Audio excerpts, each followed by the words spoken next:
Welcome to the Life Activated Podcast. I'm your host, Mari Roberts, and this podcast is intended to empower you to live your passions right here, right now, encouraging you to be uniquely, magically you, trusting yourself, your intuition, that inner GPS that exists within all of us. And the intention is that it is a catalyst to get you out of the sidelines of your own life, because let's face it, I know you're here to do big things, and being on the sidelines means nothing is happening, and we can't have that. So I hope that every episode inspires you to step fully into your passions, what you are here to do every single day. I know that you are here to not just live an average life, but to live a deeply fulfilling life. And I can imagine you living your life just the way you want it, stepping into everything that you've imagined for yourself, for your family, that true sense of freedom and joy and leadership. And most importantly, the legacy that you are literally here to leave in this world. And that is why I created the Life Activated course. This is a course that takes you through a tried and tested 3-step method that is going to activate your life and step you fully into your purpose with ease. This is an 8-week journey where you are going to really connect with your true meaning so that you can ignite the purpose that is deep within your soul. I could not be more excited about supporting you in connecting to what you're here for, because honestly, this is this is why I'm here, to help you fully live life as it is intended. And my clients that have gone through the Life Activated course can attest to it. My client, Stephanie, she says that she was at a crossroads in her career. She was wanting to make big changes, but she needed support and spiritual uplift. She was amazed at the career opportunities that opened up for her. She was also amazed at how she moved from being stuck in her process for writing to moving forward in the direction of completing her book, which is huge. And that's all from this course, Life Activated. If you are wanting to be in a course that allows you to do everything on your own, self-paced, and yet still have the aspect of community, live support calls, and the opportunity to meet with me one-on-one, then this course is for you. There are group support sessions, there's energy healing, there is a breathwork session, there are visualizations, additional journal prompts and practices to support you in successfully taking the steps that you know you're here to take. I see you on the other side. I see you doing everything that you're here to do, that you've always dreamt of doing. And maybe you just needed that little hand to help hold you. Hand to help hold you. Anywho, the Life Activated course is for you if you are needing that support. There's going to be a link in the show notes for you to enroll in whichever option works best for you, because let's face it, we need options in terms of how we want to be supported. And if you have more questions, I will also add a link in the show notes for you to reach out to me and schedule a call so we can talk about which option will best support you in doing exactly what it is you are here to do. Hello, everyone. Welcome to the Life Activated podcast. Today, oh my gosh, today's guest you are going to absolutely love. I know our guest, her name is Rita Gordon. I know her from corporate world, and she's going to share so much more about herself, but I know that you're going to walk away from this conversation feeling inspired to connect with your creativity, to connect with your passions when you hear more about her. And so with that, without further ado, I'm going to have you, Rita, introduce yourself. Tell us all about who you are. All right. Thank you, Mari. And it's so lovely to see you again. And you're right. We worked together in the corporate world in the past. I recently stepped out of the corporate world. I'm Rita Gordon, and I'm on a kind of a mini sabbatical.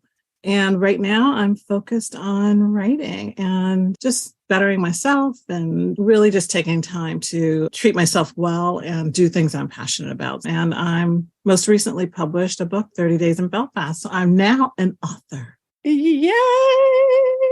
Rita is a published author. I love this. I love this. So before we get too deep in, go ahead, share some of the other identifiers. For some who listen, we might call this a little bit of the woo. For others, it might just be normal life, how we identify. Okay. All right. So I was born under the sign Pisces in the year of the horse. And as far as, I'm a true Pisces through and through. So everything about it, the whole water sign, empath, all of that. And from an Enneagram standpoint, I'm a reformer. So is that a 1? I think it's a 1. Yes. Yeah. Love it. Yeah. Love it. Okay. Awesome. I always just like to have everyone introduce themselves with a little bit of other identifiers, because there's so many great tools and ways to know ourselves, but also to know and understand each other. And so just sharing how you really in the world beyond, our quote unquote titles of who we are is so helpful, I think. So before we dive into me asking you questions, I have an oracle card that I pulled. This is from my favorite deck that I've been using for the podcast, which is Guided by Spirit. Her name is Asia Destroyer. And this message is for you. This message is for whoever's listening at this moment. It's for me, but I'm really excited to just share it with you. So the card is freedom. So I'll just show you. So for the people who are listening, I actually share the card. It's beautiful. And it's actually, just so you know, it's horses. If you couldn't see that, it's horses. It's really pretty. So freedom. So let me just tap in and get a sense of what the message is. How do I say this? Freedom isn't just a word. It's a way of being. It's an essence. How do I say this? How are you allowing yourself to experience that freedom in all areas of your life? You're asking me how? You don't have to answer, but more so just like that is the question. Like, how are you allowing yourself to feel freedom in all areas of your life? How do I say this? Like, what would freedom really be like and feel like if you allowed it to be fully a part of who you are, where you are right now? Does it make sense? Yeah, that makes sense. Yeah. If you want to answer the question, by the way, you can answer the question, but I also just putting it out there. Like some people are like, I just want to take that message, let it make sense to me and be done. Some people will share more, and it's completely up to you. I think it's kind of what I'm doing now, right? The whole, just embracing me, just, the whole breakaway from corporate, free to do what I want to do, when I want to do it, and how I want to do it. And with that, the pieces, what learnings can you take from it? And also really reviewing and seeing, are you allowing yourself to be free and experience that freedom everywhere? So, just double checking if there's places where maybe you're still maybe being regimented, or it's got to be a certain way. Can you let it go and see what happens? Experience that sense through all parts of your, I keep hearing like your body, your all parts of who you are. So if you feel that sense of freedom, like when you're writing, for example, can you bring that into other areas of your life? Okay. Yeah. I like that. That's fun. I feel like that's important for all of us who are hearing this message, because I think we can be so, at least I know, speaking for myself, there are certain things like it has to be this way. It's the process. And well, maybe it's not. And maybe if we can tap into that feeling in other parts of our life when we feel free dancing or whatever, can we bring it into those places without feeling like it has to be so, again, regimented in a box, follow the process the way it's supposed to be. Yeah. Kind of like I can eat my cake early before eating dinner.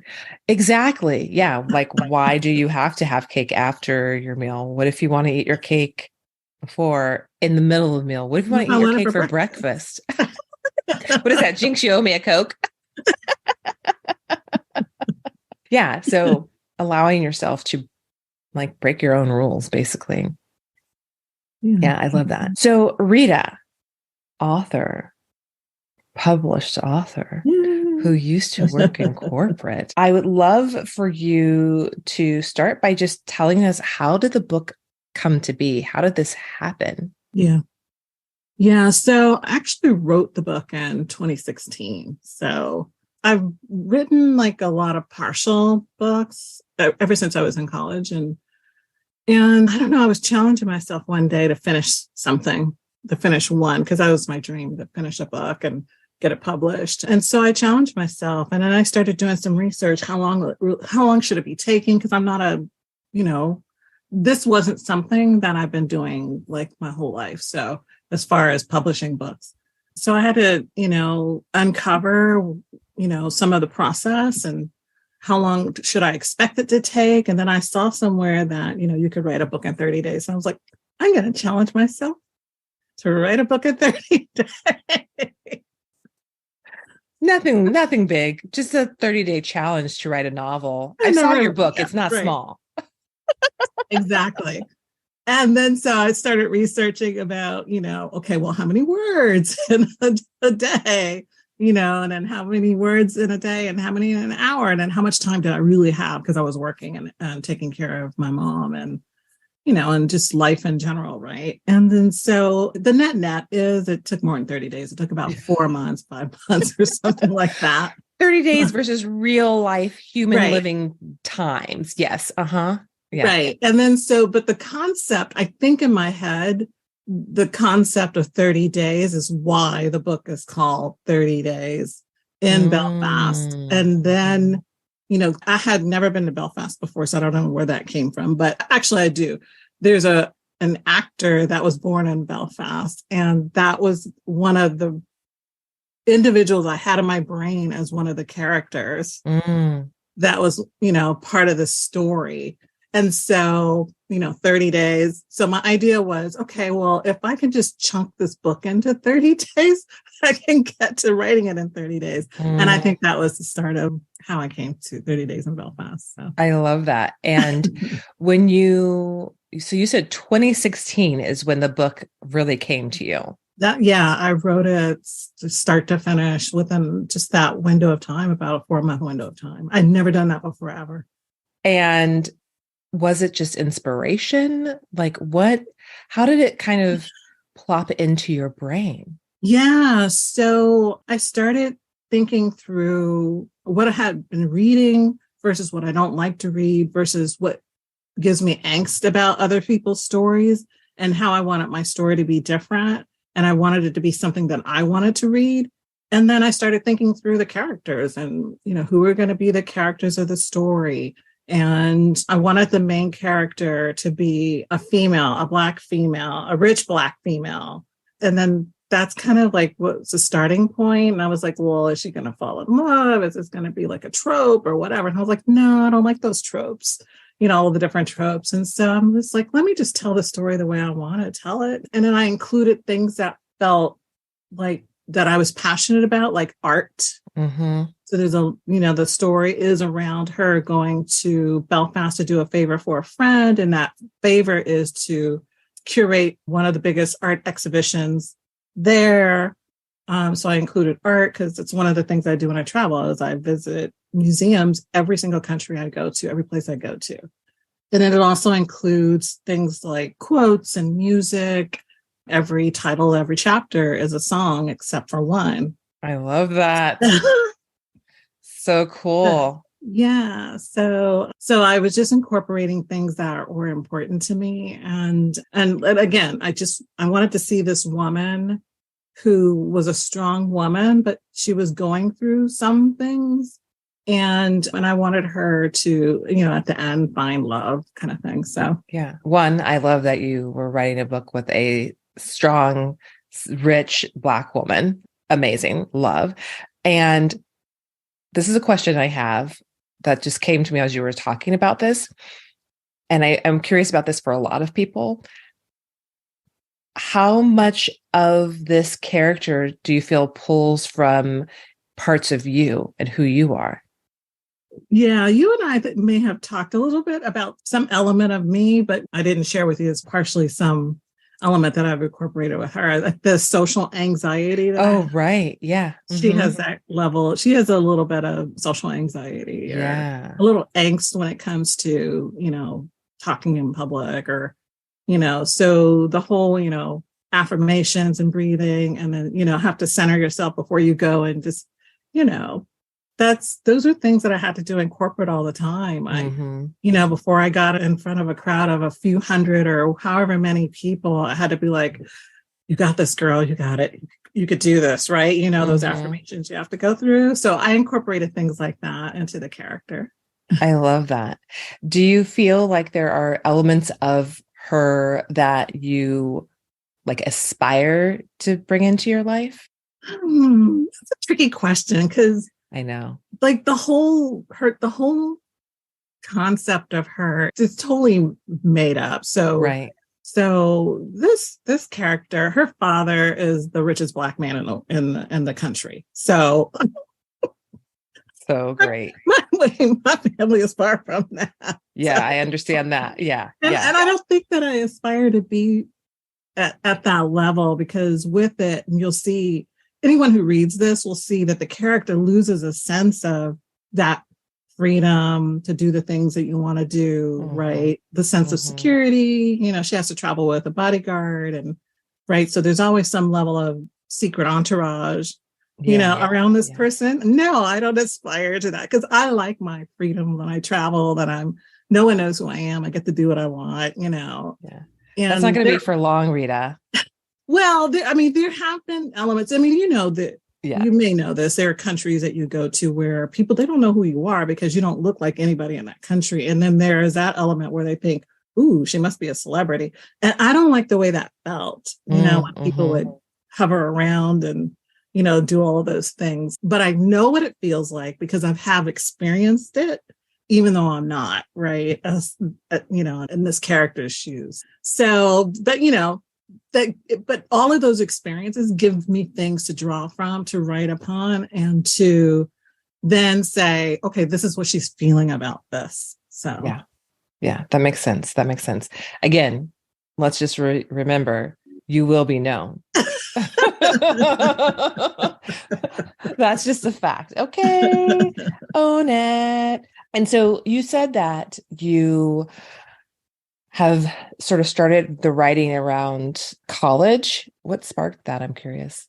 It's just, when you go and you have to go and do study time in the library between classes and things like that, I was always like, there was always some story that would come to my head. And instead of like seriously studying for the next class or whatever, I was writing whatever the stories were that were in my head. And to this day, I still have some of those pieces of paper that had those things, even if it was just like a short story that might have been like 2 or 3 pages or something like that. Whatever it was that came to my brain, I would just write it down. I was just one of those people. Even now I'm a note taker. I'm one of the Post-it note things. And now I use my remarkable tablet. So, you can write unlimited information down and hold it digitally. But Yeah, to this day, I probably have about, before I finished this book, I probably had about 7 or 8 unfinished books Wow. that I had started. And when I say started, I mean, they're probably like 20 or 30 pages or 40 pages in. It's Yeah. amazing. So you have all this wisdom that has been coming to you since college, basically. Yeah. Yeah. Do you think you're going to take some of those other stories and make them into short stories or make them into books? Yeah. The ones that I have, I think there's 7 of them. They would be fully developed novels. But since I wrote 30 Days in Belfast, there are 6 other separate stories that have come to my mind that piggyback off of this character. So I'm in the midst of now writing one of those offshoots. So these are not series or anything like that. These are all standalone. You never have to even read one of the other books, but some of the characters will pop up in the books. So I love this. And how I take that is that in college, your gift was coming to you. You just didn't know what it meant or how to use it. And I now had no here, clue. Yeah, I didn't yeah, know. Yeah. yeah. And now I here was a you are. psychology major. So Yeah, yeah. I love that. I was an anthro-soc major. But now it feels like it's come back around for you to it actually, was there. I just let it yeah, out. Yeah. I yeah. just set it free, kind of. Yeah, I think that's really important too for people to hear is that sometimes our passion or the thing we're meant to do, this other thing we're meant to do, has been with us for a really long time. And maybe you just didn't know what to do with it or you put it aside, but it doesn't mean that it will be gone forever because if it's meant for you, it's going to come back. And it just That's came right. back when you were really ready to Yeah. bring it to life and Mhm. to birth this first novel and the others that are going to be coming. I would agree. And sometimes you have to, I don't know, I just kind of feel like maybe I didn't have enough life experience Mm, to even finish those things that I had started a mhm. while ago. Because when I think about some of the words on the page and the stories, I mean, the stories are complex, but I wasn't ready to bring the breadth and depth of the characters. Yeah. So, and Yeah. one of the things that I was good at back then, I'm still good at now, is what they call world building, is kind of seeing the whole Mm, picture of the space and describing that. But the whole, probably back then, the whole character development and the nuances of each characters, I probably wasn't that good at that back then. So, yeah. Oh, that's so good. So speaking of that, what is sort of, or what is, not necessarily what people say the process is, but what's your process for writing the book? How did you go through that? yeah, I'm one of those that's like listing out. And so I did a kind of an outline. I did an outline. And then as I was doing the outline of who are the characters, what are their names, why am I calling this? What is the beginning? Where do I want the story to begin? Where do I want the story to end? All of those things, the process that I was kind of listing it out. I was also on the back end doing research, Mm, about additional art pieces and things like that. And, what is it like to be in Belfast in the summertime and right, all of these things, right? yeah. So I was mapping out an outline of the story. Then I was outlining kind of what those characters and like, how did I want her to be? How did I want, her father to be? How did I want these additional characters that come into play throughout the story? What were their personalities like? What were their quirks? How would I distinguish the difference between each of them so that you can visualize that in your head? And then what was all of the backdoor research to the place I talk about London, I talk about Belfast in the book. And at the time I had never been to any of those places. So you had to book a trip. I ended up booking a trip. I spent a couple of opportunities. I went back and forth to London, and then Belfast, I finally made it last year. And by then I was already editing the book, the final edits. So funny. And then I was just fact checking. I love it. I love it. That's so great.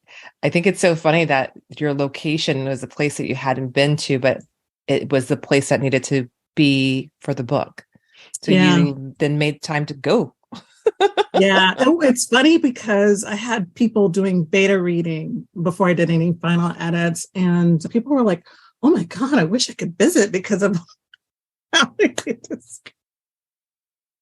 describe, You And then I painted the had one picture. person who was from Belfast, and she was like, oh, I'm from Belfast. And I was, so That's so great. yeah. And I hadn't been yet. So That's so great. That was, again, I feel like that's not only the research, but it was the place you were. something else going on. Yeah. I Yeah, didn't know what it was. totally. Yeah. Because there's no way you would be able to do that without that kind of inner wisdom coming through or higher Yeah. wisdom coming Yeah. through. Something had me pick that location. So. Oh, 100%. Yeah. Yeah.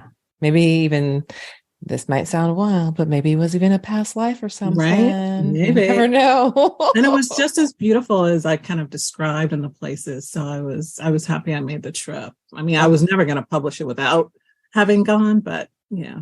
Ugh, I love that. Something I know about you, but others don't know that I would love for you to talk about is, you are a very creative human.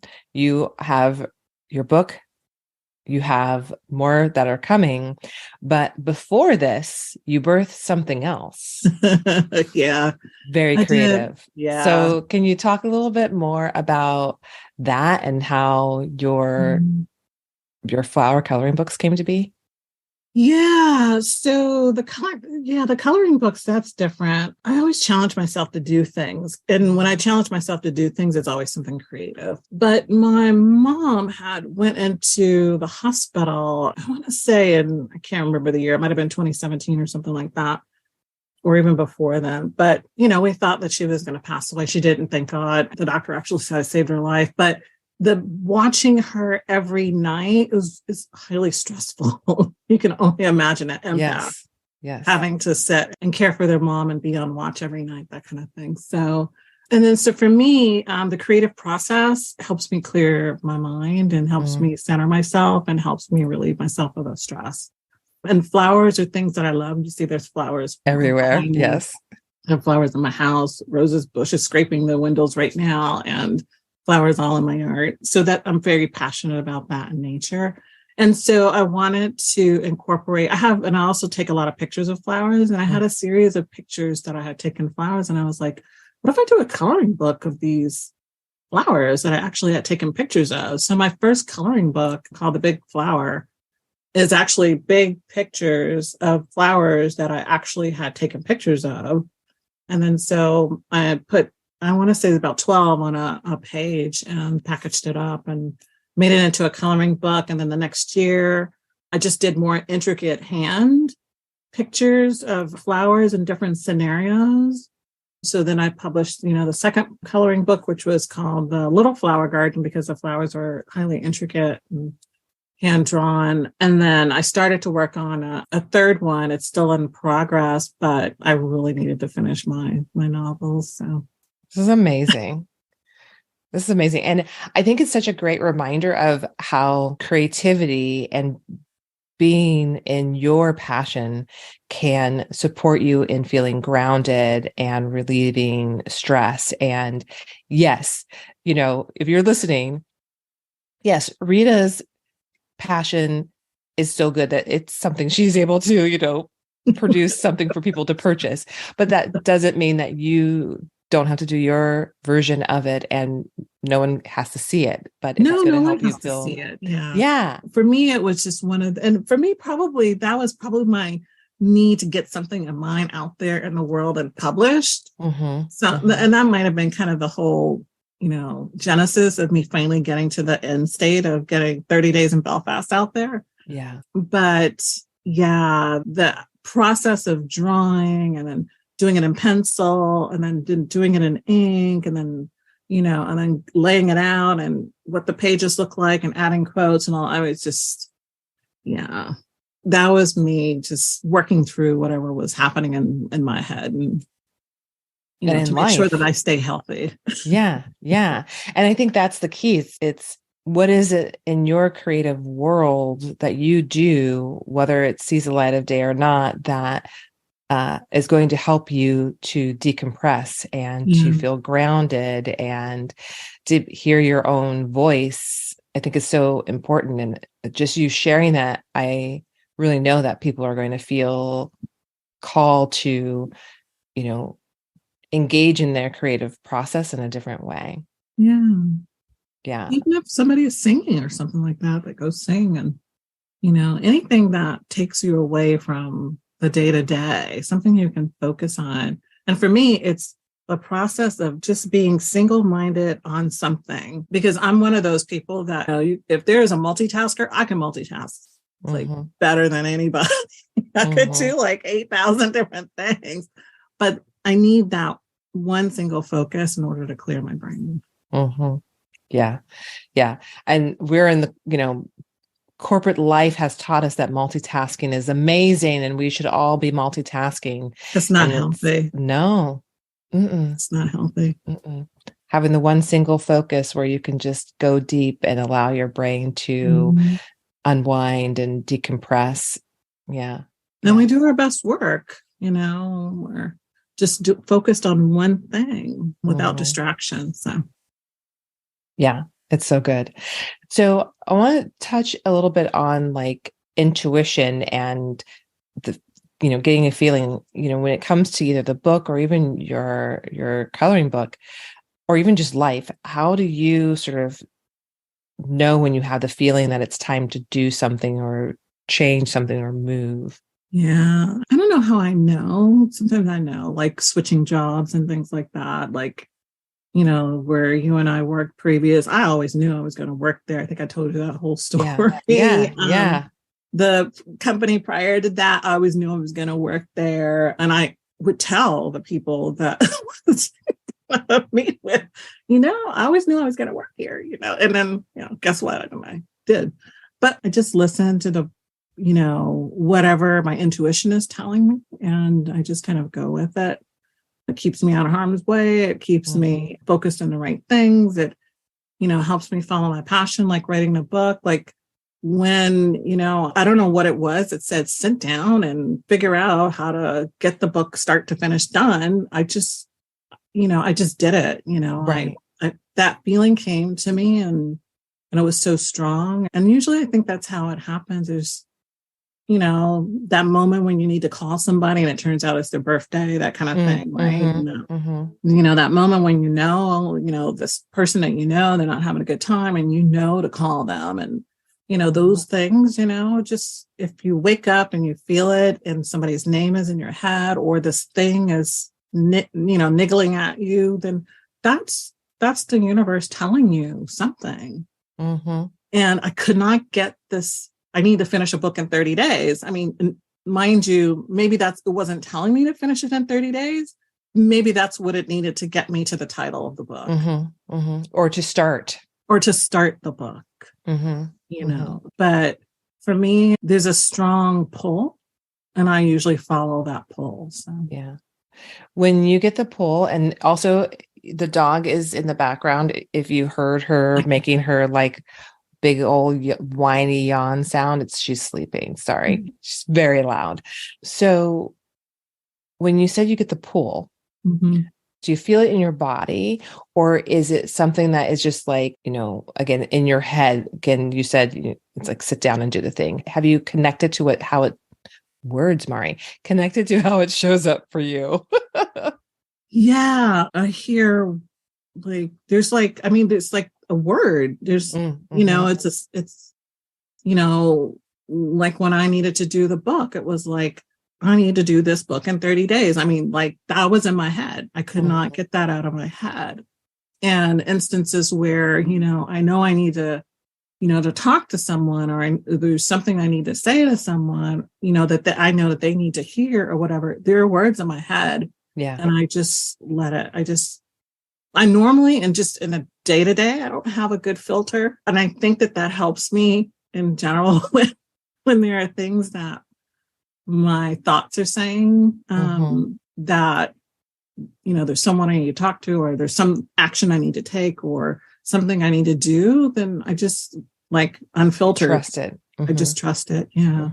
So you hear it in your head, your own voice say Yeah. like, go do the thing, call the person, and you Say just this. trust it and do it. Yeah. Yeah, I do it. And sometimes, I think I shared with you, it backfires. People don't like to hear that kind of stuff, but Yeah. and then sometimes people accept it and it's like, well, how did you know? And I'm like, I didn't. I just knew that I needed to tell you this. And you don't just say it without asking. And Yeah. then if, sometimes this is just part of, I think when you are asking the permission, someone says yes, and then you tell them something and they don't want to hear it, they're going to respond how they're going to respond, That's exactly right. So don't ever say yes if you don't really want to know. Exactly. I tell people that all the time. It's like, don't ask the question or don't say something. And if you don't want to know, Yeah. let it go. It's so true. So you sort of touched on this with the singular focus and, with your art, having that one sort of thing you're focusing on. But are there other ways that you quiet your mind, quiet your brain? Yeah. Yeah, I try to meditate. I'm not like a formal meditation. I just close my eyes and then I just try and focus on like a point of light and then focus on my breathing and then just, try and be present and pretend like there's nothing else, like I'm in this black void or something like that. And then that allows me when it's quiet, to just just get in a different space, to be honest. Yeah. And I find that I'm more creative, following that, because then you're really truly just in tune with.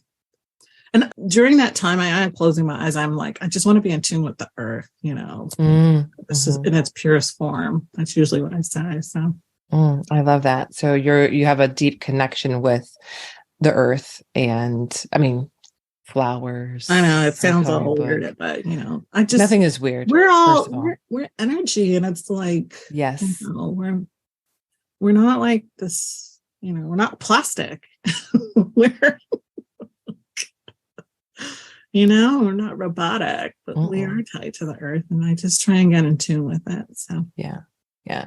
And it's what I love about what you're saying. There's a couple of things I love. One is you can live in the corporate world and still be connected to your intuition and connected to the earth and what works for you. So just hearing that and knowing that this wasn't just like new to Rita. This is like Rita's life. Yeah. And following her passions more fully, yes, has come after sabbatical, but they were still happening throughout your whole corporate. You were still like creating art in different forms through your whole entire life in corporate. Yeah. So I just always like to kind of call those little bits out, because sometimes I think, at least for me too, even when I'm listening to a podcast, I love the conversation. I'm hearing the conversation, and I sometimes may miss some of those really good bits that I was like, oh wait, I am just so similar to this person. I left a job to come to the job that you and I worked at, because the previous job, I was not allowed to be creative. And it was literally one of the things I articulated as to why I was leaving. So that's wild. Yeah. And that's another thing I think, just even to call out, finding, if you're still in corporate, finding the job, the role, the company that gives you the space to be you. And that's actually, oh my goodness, I just remembered this. That's one of the things, I say this now all the time, and you're the one who told me this. I remember when we started working together. So when Rita and I started working together, I was still a university recruiting. And I was meeting with her because she was going to be one of my stakeholders. Totally corporate talk here. She was going to be one of my stakeholders. And I just remember asking her, has come from one industry to a new industry as well, and asking her, I forget the question or how I asked the question about, how to show up at work. And you just said, be you, do you.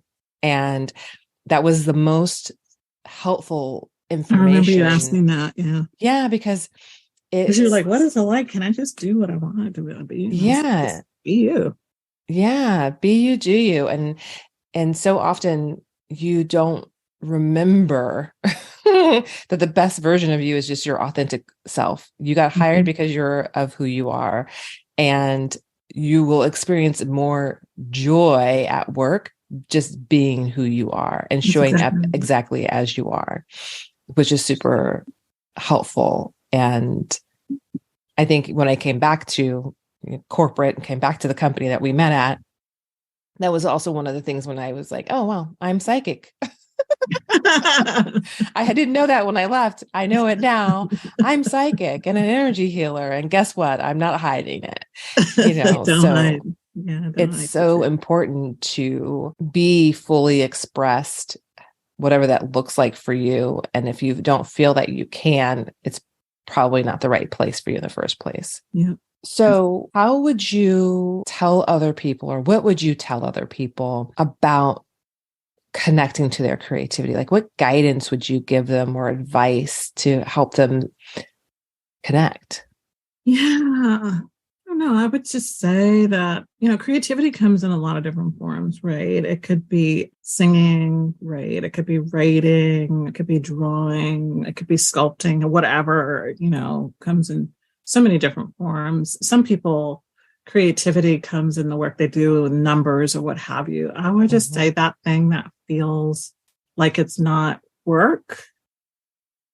Think about what that is, because that might be your version of creativity trying to shine. So I would just let it come through and follow that. I mean, I'm fortunate enough where I can do these things, but I would just say, think about that thing that doesn't feel like work, that you are passionate about, that it feels good to you, and just do it. Yeah, I love that. And it's so true. And it doesn't matter if it is actually your job or just something you do on the On the side, side. Yeah. just finding time Yeah. to do it. I have a, I was writing at night, like, these weird hours. And I mean, a couple of hours, those were like probably 2 a.m, but oh my goodness. I was sleeping when you were doing that. I know. But there was that, I needed to quiet my mind because work was so stressful, right? Clearly I was losing my passion for that, but to the point where I needed to do these single focus thing of writing in order to clear my mind so that I could sleep.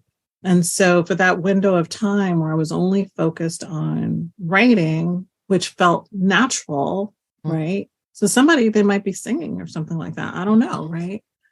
But that's what felt so natural to me, that allowed me just to, express whatever was in my head about these characters. I could get lost in them and I could write, and then I could clear my brain, and then I could go to sleep.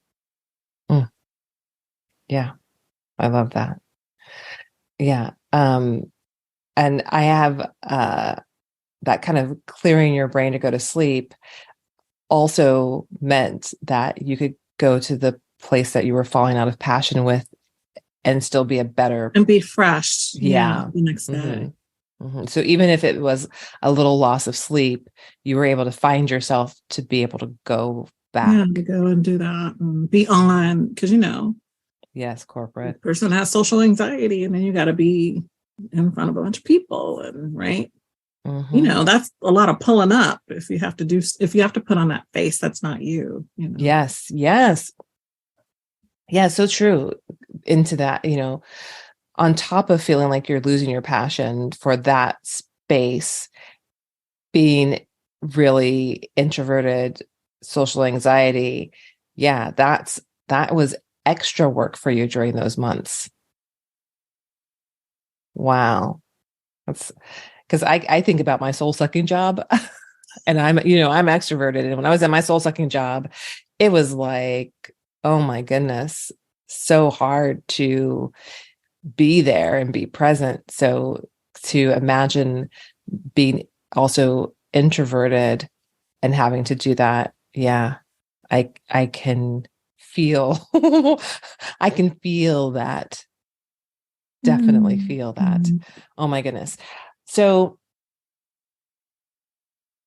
I knew I had one other question for you. I was like, what is that other question? So we talked about creativity. Now let's talk about passion. What advice do you have for the listener here today around following their passions? Yeah.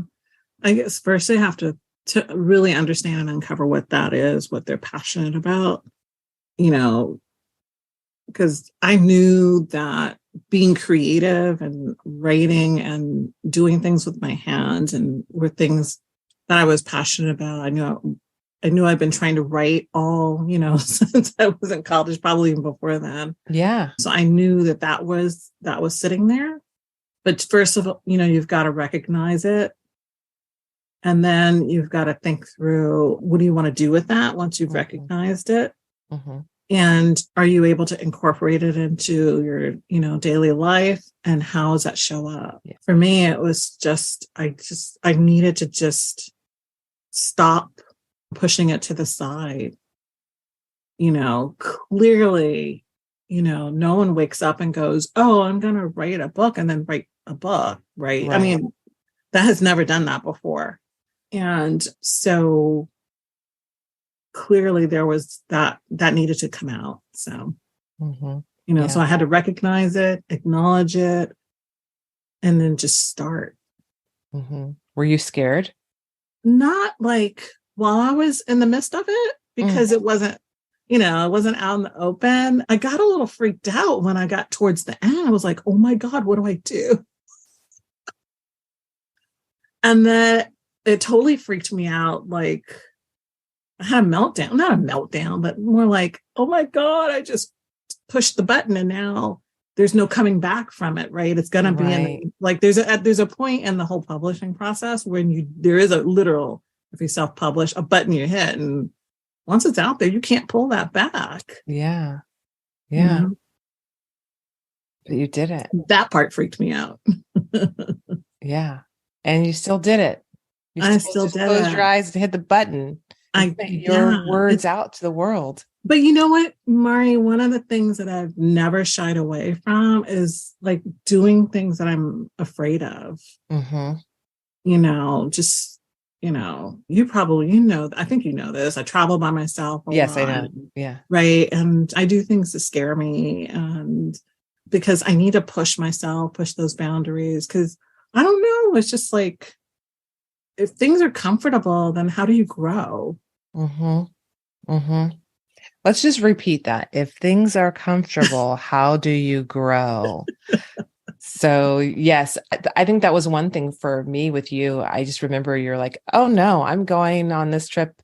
I think it was like the one trip I remember was Croatia. You're like, I'm going to Croatia. I'm like, what? Who are you going with? Oh yeah, I went to Croatia for my birthday for like a couple of weeks. Yeah. I was like, yeah, I'm going. I don't know. I was like, wait a minute, hold up. You're going by yourself? Yeah. Oh my goodness. And that's something that I have never done, like a big trip, but it makes you made it seem so like, one, I could do it clearly. And two, you always look like you're having so much fun. Always have a good time. Yeah. And what I remember about your trips, I was telling somebody about this recently, actually, is how you always ensure that you do something that's immersive, that gives you an experience of the actual culture that you're visiting. Exactly. And I just think that is so amazing and beautiful, because so often people go on trips and they don't actually truly connect with real people within the culture to understand who they are. And I just always love that about you and your travel. But I also just really love that pushing yourself to do something that feels scary to you. Yeah. And then seeing that you can do it. Yeah. And just sometimes I just do random things too. It's like, but yeah, the whole pushing myself and just going out there and immersing myself. And then when the whole point of the travel is to feel like I've lived there as a local. So there are things that I do that put me in that situation where it's like, ooh, okay, now I really understand. And it also helped. At the time when I was doing a lot of that too, it was also helping me at work so that I understood the culture. Because, in the work that I was doing, I had to talk to people from all over the globe in a global role. And probably one of the first books that really was probably one of the best books that I've read. I don't want to say it was Kiss Hands or Kiss, Bow, or Shake Hands or something. It was a Black author wrote this book. And the point behind the book was that every country you go to, there is a mannerism of how you interact with people there.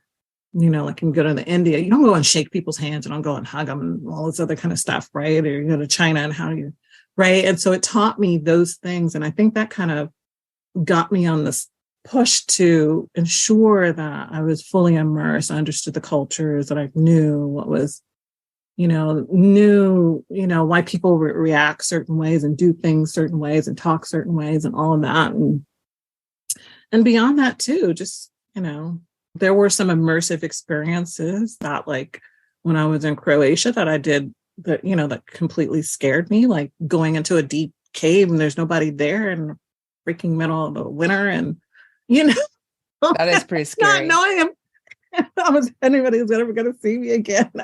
That's pretty scary. Yeah. So, but, it's all part of growing, right? Mm-hmm. I can go and sit in a restaurant in any country in the world, and so what? Exactly. There are people that can't to this day do that. No. Mm-mm. So true. Can't sit in a restaurant by themselves. They can't sit in a movie theater by themselves. They can't, right? So I need to do that more, but I haven't been to a movie theater in so long, truly, but especially since the pandemic. But when I used to live in Atlanta, I used to go to the movies by myself all the time. I was a single gal. I used to love it. Just go to the movies, find the movie I wanted to go to, get my little popcorn and just enjoy. So good. There's something about it though. It's so freeing to do something also by yourself. So yeah, that's awesome. I love that. And again, I think that's going to inspire someone to try a trip by themselves. It's like the best thing. Yeah. Yeah. You just make random decisions. Or to even just do something that scares you a little bit. Take the step. Like you don't even have to travel. Just do something new and different. Just do something. Yeah. We're not talking bad things. We're just talking things that you would be afraid to try. Yeah. So if you are that person who has thought, oh my God, I would never go sit at a restaurant by myself, give it a try. See what happens. Go sit at the bar. That's my favorite thing to do. When I moved to Chicago, I moved before my roommate was moving. I was like out there looking for our place to live. And my most favorite thing to do was go to the restaurant in the little Logan Square, Dunlay's Logan Square. I used to walk there and sit at the bar, get a little glass of champagne and have my meal as my sort of actual reward to myself for spending the whole day by myself, working and looking for a place to live. I met one of my first friends from that experience, and I think it's really my first Chicago friends, but it was such a fun, freeing thing to do, actually. Yeah, it is. Yeah, I do that. And there's some countries where I go where it's like, they're not really a drinking culture. So, so you got to kind of watch it with that. But I've challenged myself and it's like, you know what? One of the things I'm going to do is I'm going to go here. I'm going to go sit at the bar and I'm going to get my drink and see how my drink compares in this country than it does in another place. And so fun. Yeah, it's just a fun thing. It's not so fun. Not hurting anybody. You are definitely inspiring people, I know. And before we go, please tell us how people can find you, how people can find your amazing novel, your book in the world, 30 Days in Belfast. I love it. And that cover is so gorgeous. I actually have two covers now. Yeah. No I did way, one in this and then I did one in paperback. This is the paperback. Oh my God. So gorgeous. So gorgeous. I actually designed that cover. So. Oh my God. Yeah. That's amazing. So we'll make sure we have links, by the way, but tell everyone how they can find it. Yeah, so they can either go to my website, which is ritagordon.com, or they can find me on social media on Twitter at rgordonshaw, on Instagram at rgordonshaw. I'm even on Pinterest, the same handle at rgordonshaw. But my book is on Amazon. All you have to type in is 30 Days in Belfast, or you can go to my author page on Amazon, Author Central. I love it. It's so exciting.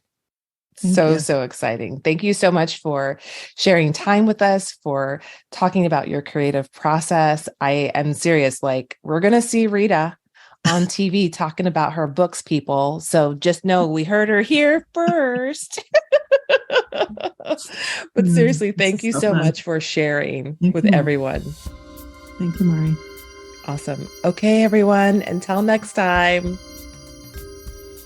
Thanks so much for listening to the Life Activated podcast.